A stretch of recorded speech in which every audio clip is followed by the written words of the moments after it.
Hello W, sorry বন্ধু, আজকে তোর বিয়ে আমি এখন আসতে পারিনি বন্ধু, দ্বারা কিছুক্ষণ পরে আমি চলে আসছি। তোর এখানে আসা লাগবে না, এখানের খবর একদমই ভালো না। খবর ভালো না মানে কেন, কি হয়েছে? আমার বিয়ে তো ভেঙে গেছে, মেয়ে বিয়ের আসর থেকে পালাই গেছে। পাত্রী পালাই গেছে মানে পালাইছে কার সাথে, কি বলতেছিস এসব? এর নাকি আগে একটা প্রেম ছিল, প্রেমিকার লগে পালাই গেছে। এখন আমার মান সম্মানের কি হইব? হাই হাই, তো মারাত্মক ঘটনা। আমার তো এখন বিয়ের কথা চলতেছে, অথচ আমি তোমার পাত্রীর ব্যাপারে কোনো কিছুই জানি না। দেখ, যা করবি ভাইবা চিন্তা করবি, নাহলে আমার মতো অবস্থায় ভুগতে হতো। থ্যাংক ইউ বন্ধু, থ্যাংক ইউ সো মাচ। ভালো সময় ফোন দিছিস। আচ্ছা দাঁড়া বন্ধু, আমি তোরে কিছুক্ষণ পরে ফোন দিতেছি, দাঁড়া। তাহলে দিন ঘন্টা ঠিক করে ফেলি, কি বলেন? জি আপনি যা ভালো মনে- দাঁড়াও বাবা, বিয়ের দিন তারিখ ঠিক করার আগে মেয়ের পরীক্ষা নেওয়া দরকার না? একটু পরীক্ষা নিতে চাই। কিসের পরীক্ষা বাবাজি? ও বুঝতে পেরেছি ভাই সাহেব, আসলে হয়েছে কি, ওরা হয়তো একে অপরকে একটু জেনে নিতে চাচ্ছে। জানা বারান্দায় গিয়ে কথা বল যা। বাবা, বিষয়টা এতটাও পার্সোনাল না যে বারান্দায় গিয়ে কথা বলতে হবে, সবার সামনেই বলা যায়, কোনো সমস্যা নেই। তোমার কোনো বয়ফ্রেন্ড আছে? না ওয়ান সাইডেড লাভ বা পছন্দের কেউ, ক্রাশ এরকম কেউ আছে? না। তাহলে তো ভালো, হিয়া পাস করছে। লাস্ট কোয়েশ্চেন, কোনো ছেলে ফ্রেন্ড আছে? হ্যাঁ আছে। ছেলে ফ্রেন্ড আছে মানে? বাবা বাবা দেখছো, ওনাকে ছেলে ফ্রেন্ড আছে। আমি যদি জিজ্ঞাসা না করতাম এত কিছু জানতে পারতাম? কেন, আপনার কোনো মেয়ে ফ্রেন্ড নেই? হ্যাঁ অবশ্যই মেয়ে ফ্রেন্ড আছে। আমার স্কুল কলেজ ভার্সিটিতে আমি যাদের সাথে পড়াচ্ছি তাদের ভিতরে অনেক মেয়ে ফ্রেন্ড আছে, তারা আমার ক্লাসমেট। আমারও সেম, ক্লোজ কেউ নেই। ও আচ্ছা আচ্ছা আচ্ছা, তাহলে তো হয়ে গেল। আমার দিক থেকে কোনো সমস্যা নেই। সরি, আমি না শুধু শুধু ভুল বুঝছিলাম। আঙ্কেল, আমার পরীক্ষা না শেষ, আপনারা চাইলে দিনক্ষণ ঠিক করতে পারেন, কোনো সমস্যা নেই।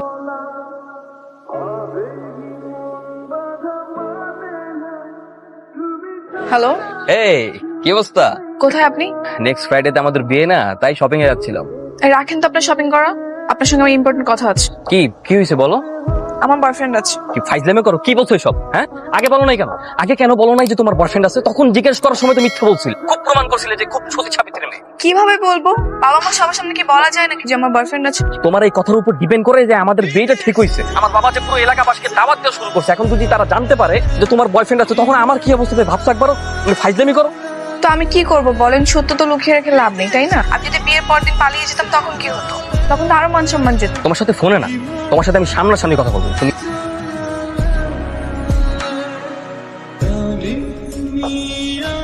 হাই। রাখো তোমার হাই, ফাইজলামি করো। হ্যাঁ তোমার বয়ফ্রেন্ড আছে, তারপর তুমি কোন সাহসে আমাকে হাই বলো? সরি। তোমার এসব সরিডারে বলতে হবে না। তুমি বলো তো, তুমি কিভাবে পারলে এরকম জেনে শুনে আমার মান সম্মানে এরকম ছিনিমিনি খেলতে? এখন শব্দ সামার হয়ে গেল, তাই না? সেদিন তো সবাই বললো আপনাকে আমার সঙ্গে আলাদা করে কথা বলতে, আপনি তো রাজি হলেন না। যদি আলাদা করে কথা বলতেন তাহলে হয়তো আমি সবকিছু খুলে বলতে পারতাম। এখন যাই হোক, এত টেনশন করে কি হবে? আপনার সঙ্গে তো আমার বিয়েটা হচ্ছে না, আর আমি বাসা থেকে পালিয়ে আসছি। আমি বাসা থেকে পালিয়ে আসছো না, এবার চলে যাও, যাও। তোমাকে আমার আর দরকার নেই, যাও। আপনিও চলেন আমার সঙ্গে। আমি যাবো মানে? আমি কোথায় যাবো, কেন যাবো? আমার বয়ফ্রেন্ডটাকে খুঁজতে। না আসলে 15 দিন ধরে ওর সাথে আমার কোনো কন্ট্রাক্ট নেই। একটা ছোট ঝগড়া হয়েছিল, এরপর থেকে কোথাও খুঁজে পাচ্ছি না, ফোন অফ। এখন আগে ওকে খুঁজে বের করতে হবে, তারপর আমি বিয়ে করবো। দেখেন প্লিজ হেল্পটা করেন না। এই মোমেন্টে আপনি ছাড়া আমাকে হেল্প করার মতো আর কেউ নেই। ফ্রেন্ড হিসেবে তো এটুকু হেল্প করাই যায়, প্লিজ। কোথায় খুঁজতে হবে তাকে, চলো। বেশি দূরে না, উত্তরাতেই থাকে। না কথা বলো, রিং হচ্ছে। কে? কে আর আবার আমার বাবা? তাকে বুঝিয়ে বলো যে বিয়েটা হচ্ছে। কেন আমি কেন বলবো? আপনি বলতে পারতেছেন না আপনার মুখ নিয়ে? ঝামেলা পাকাইছো তুমি, আর আমি বলবো? দেখেন আমি না এসব নিয়ে কোনো কথাই বলতে চাচ্ছি না এখন। আমি এমনিতেই অনেক টেনশনে আছি। বয়ফ্রেন্ডকে খুঁজতে যাচ্ছি, তাকে পাবো কি পাবো না। তো আমি এই টাইমে আর অন্য কোনো কিছু মাথায় নিতে পারবো না। এই দাঁড়ান দাঁড়ান দাঁড়ান। এই বিল্ডিং এ থাকে শিওর? হ্যাঁ এটার কথাই তো বলেছিল। কি নাম ওর? সাকিব আল হাসান। সাকিব আল হাসান? ফাইজলামি করো। তোমার বয়ফ্রেন্ডের নাম সাকিব আল হাসান, দুনিয়াতে আর কোনো নাম নাই যে তোমার বয়ফ্রেন্ডের নাম সাকিব আল হাসান রাখতে হলো? তো আমি কি করব? মানুষের নাম হতে পারে না সাকিব আল হাসান? কাকে চাই? সাকিব আল হাসান এখানে থাকে না? ওরা ডাক দেন। কি বলছেন ভাই? কোথায় আগার তলা আর কোথায় খাটের তলা? সাকিব আল হাসান কি কোনো খাদের কাজ নাই যে আমাদের সাথে থাকতে আসবে? আরে ভাই, দুনিয়ার ভিতরে কি সাকিব আল হাসান একটাই? অন্য মানুষের নাম সাকিব আল হাসান হতে পারে না? ও আচ্ছা, তাও তো কথা। কিন্তু ভাই সাকিব আল হাসান নামে তো এখানে আমাদের মেসে কেউ থাকে না। আচ্ছা আবার ছেলেটার পেশা কি, কি করে? ওর পেশা কি, কি করে? ক্রিকেট খেলে। ক্রিকেট খেলা? ফাইজলামি করো। মানে দুনিয়াতে কনফিউশন লাগানোর মতো তোমার বয়ফ্রেন্ডের আর কোনো পেশা ছিল না? দেখেন ভাই, এখানে ক্রিকেট খেলা সাকিব নামের কেউ থাকে না, আপনারা জান। আমি একটা ব্যাপার বুঝতে পারছি না, এটা কেমন বয়ফ্রেন্ড তো? তার নামের কোনো ঠিক ঠিকানা নাই, ঠিকানার কোনো ঠিক ঠিকানা নাই, তার সাথে প্রেমটা করছো কিভাবে বলো তো? এখন তো তোমার বয়ফ্রেন্ডকে খুঁজে পাওয়া যাচ্ছে না, এখন কি করবো ভাবছো? তো এখন আর কি করার? চলেন আমার 2 নম্বর বয়ফ্রেন্ডের কাছে যাই। 2 নম্বর বয়ফ্রেন্ড কি? তোমার আরো একটা বয়ফ্রেন্ড আছে? কি নাম তার? লিওনেল। লিওনেল কি মেসি? হুম। আমি একটা ব্যাপার খুব ভালোভাবে নোটিস করতেছি, ফ্রম দ্য বিগিনিং তুমি আমার সাথে নানাভাবে ফাইজলামি করতে। হ্যাঁ ফাইজলামি। হ্যাঁ ফাইজলামি? হ্যাঁ এতক্ষণ ধরে আপনার সঙ্গে ফাইজলামি করছি। সিরিয়াসলি? হ্যাঁ সিরিয়াসলি। আসলে আমি একটু আপনার পরীক্ষা নিচ্ছিলাম, আর এই পরীক্ষা আপনি সম্পূর্ণ পাস। কালকে আপনি আমার পরীক্ষা নিয়েছেন না, তাই আমি একটু পরীক্ষা নিলাম। আর পরীক্ষা নিয়ে যতটুকু বুঝলাম, আপনি অনেক ভালো আর ধৈর্যশীল একটা মানুষ। তা নাহলে বয়ফ্রেন্ডের কথা জানার পরও আপনি আমাকে হেল্প করছেন, ইভেন বিয়ে ভাঙার কথাও এখনো বলেননি। সো আপনাকে আমার ভালো লেগেছে, আপনি পুরো পাস। আর তুমি ফেল। মানে? আমি এতক্ষণ পর্যন্ত বলি নাই যে আমি বিয়েটা ভেঙে দেবো, তবে এখন বলছি আমি বিয়েটা করছি না। কেন?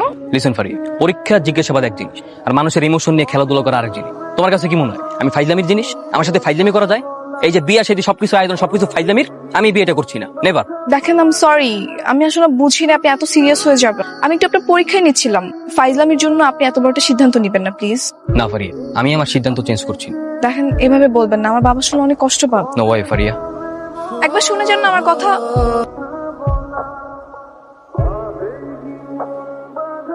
তুই কেন ওই ছেলের সাথে দেখা করতে গেলি? দেখা করেছে করুক, তাতে কোনো সমস্যা নেই। তোর এইসব নাটক করার কি দরকার ছিল? তো আমি কি করব? কালকে আমার সাথে দেখলে না কেমন ফাইজলামি করলো, তাই আমিও কি এটা করতে পারি না? না, তুই পারিস না। মেয়ে মানুষের পাকনামি কেউ পছন্দ করে। ওই ছেলে বলেছে তোকে বিয়ে করবে কিনা ভাবছে। এখন যদি ওই ছেলে না বলে দেয়, তাহলে আমাদের মান সম্মান কোথায় গিয়ে দাঁড়াবে? সবাইকে দাওয়াত দিয়ে দিয়েছি, আমাদের মান সম্মান মাথায় উঠবে। আসসালামু আলাইকুম ভাইজান। ওয়ালাইকুম আসসালাম। বাসের আমার ছেলে তো কোনোভাবেই আপনার মেয়েকে বিয়ে করতে রাজি হচ্ছে না।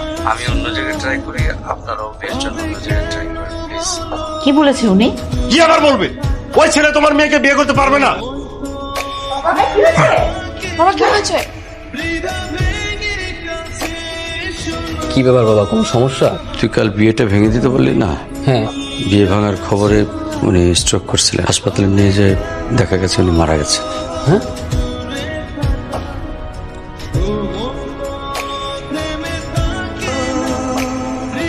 আপনি এখানে কেন? Faria, I am really so sorry. আমি আসলে আঙ্কেলের ব্যাপারটা। থামেন, আমি আপনার কোনো কথাই শুনতে চাই না, আপনি চলে যান। ফারিয়া জাস্ট 2 মিনিট, আমাকে 2 মিনিট সময় দাও, আমি তোমাকে সবকিছু বুঝিয়ে বলছি। আমি কিচ্ছু শুনতে চাই না, আপনাকে যেতে বলছে, আপনি যান। তুমি? না মা, ওনাকে ভেতরে ডাকবে না, তুমি ওনাকে যেতে বলো। আন্টি, আমি আসলে পুরো বিষয়টার জন্য আন্তরিকভাবে দুঃখিত। আমি সেদিন বুঝতে পারছিলাম না যে আমি কি ডিসিশন নিই, আমার মাথায় কাজ করছিল। আর আমার বাবা হুট করে জানিয়ে দেয় যে বিয়েটা হচ্ছে না। আমি অবশ্য পরে অনেক অনুশোচনা করেছিলাম, ভেবেছিলাম তারপরের দিন সকালে তোদের কাছে এসে সরি বলবো, কিন্তু তার আগেই তো। এখন আর এসব কথা বলে কি লাভ বাবা?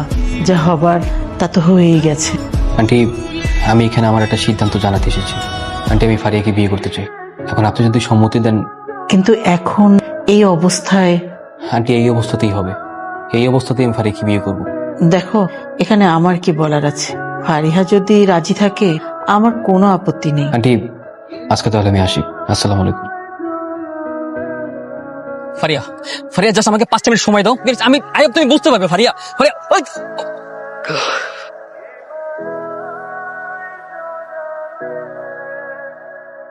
আপনার কি লেগেছে? কি ব্যাপার, হাসছেন কেন? যাক, এই অ্যাক্সিডেন্টের বাহানা হলে তো তুমি আমার কাছে, তাই না? দেখেন, আমি এসব কথা বলা কাছে আসার মধ্যে নেই।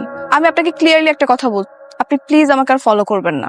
আপনার রাস্তা আলাদা, আমার রাস্তা আলাদা। ফারিয়া, তুমি আমাকে শুরু থেকে ভুল বুঝতেছো। দেখো, আমরা চাইলে কিন্তু আমাদের রাস্তাটা এক করতে পারি। ফারিয়া, আমাদের দুজনের রাস্তা কি এক হতে পারে না?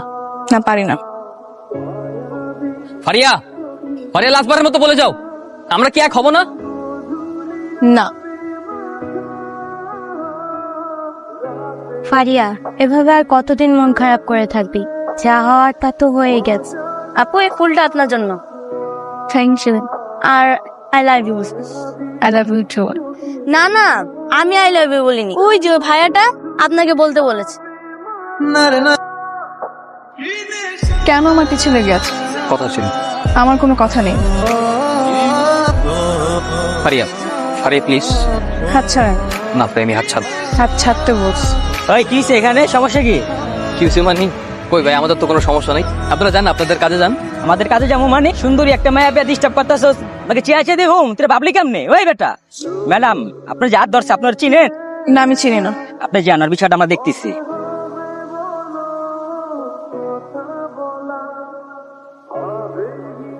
মার তো কম খাসনি, এখনো কি সিদ্ধান্ত তোর ওইটাই, ওই মেয়েকে বিয়ে করবি? হ্যাঁ বাবা। মেয়ে তো রাজি হয়নি। রাজি হয় নাই মানে বাবা, হয়ে যাবে, আমি দেখি ওকে রাজি করেই ফেলব।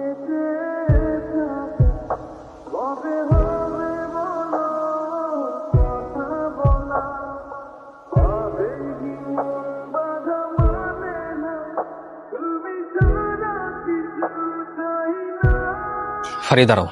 হাত ছাড়েন বলতেছি। না, হাত ছাড়বো না। হাত ছাড়েন। কেন হাত ছাড়বো? হ্যাঁ, গত 2 দিন যাবত তোমার পিছনে পাগলের মতো আমি ঘুরছি, তোমার কোনো পাত্তাই নাই। কি করছি আমি? কি দোষ আমার বলো তো? কেন এভাবে ইগনোর করছো? আপনি হয়তো ভুলে যাচ্ছেন যে আপনার কারণে আমার বাবা মারা গেছে। ফারিয়া, আমার জন্য তোমার বাবা মারা গেছে? আমি কি তোমার বাবাকে গলা টিপে হত্যা করছি? বলো ফারিয়া। ফারিয়া, আমি তো জাস্ট আমার সিদ্ধান্ত জানিয়েছিলাম। এখন আমার সিদ্ধান্তের জন্য যদি তোমার বাবা স্ট্রোক করে মারা যায়, সেটা কি আমার দোষ? আমার বিয়ের আগে তো তুমিও তো জানিয়েছিলে যে তোমার বয়ফ্রেন্ড আছে, তার জন্য যদি আমি স্ট্রোক করতাম, আমি যদি মারা যেতাম, তার দায়ভার কি তুমি নিতে? ফারিয়া, ফারিয়া দেখো, মানুষ সামাজিক জীব। আমাদের জন্ম, মৃত্যু, হায়াত, মত সবকিছু আল্লাহর হাতে। আমি তোমার কাছে হাত জোর করে রিকোয়েস্ট করি, তোমার বাবার মৃত্যুর দায়ভার আমার উপর দিও না। আমি এমন একটা পর্যায়ে আছি এখন যেখানে না পারছি আপনার সাথে মন থেকে কথা বলতে, আর না পারছি সবকিছু মেনে নিতে। সো আমি সব নিয়ে কোনো কথা বলতে চাই না। যদি ভালোবাসা তৈরি হতো তাহলে আপনি বিয়েটা ভাঙতেন না, মজাটাকে মজা হিসেবেই দেখতেন। Faria, I know it, I understand, আমি ভুল করছি। তার জন্য তো তোমার পিছনে পাগলের মতো ঘুরছি। তোমার কাছে বারবার ক্ষমা চাইছি, প্লিজ আমাকে মাফ করে দাও এবারের মতো। পারবো। পারবে না? ঠিক আছে, নইলে তোমাকে আমি যেতে দেবো। হাত ছাড়েন, আশেপাশে সবাই দেখতেছে। দেখলে দেখুক, আমার কোনো কিছু যায় আসে না। প্রয়োজনে তোমাকে আমি জড়িয়ে বুকে জড়িয়ে ধরে শক্ত করে চেপে তাও আর ছাড়বো না।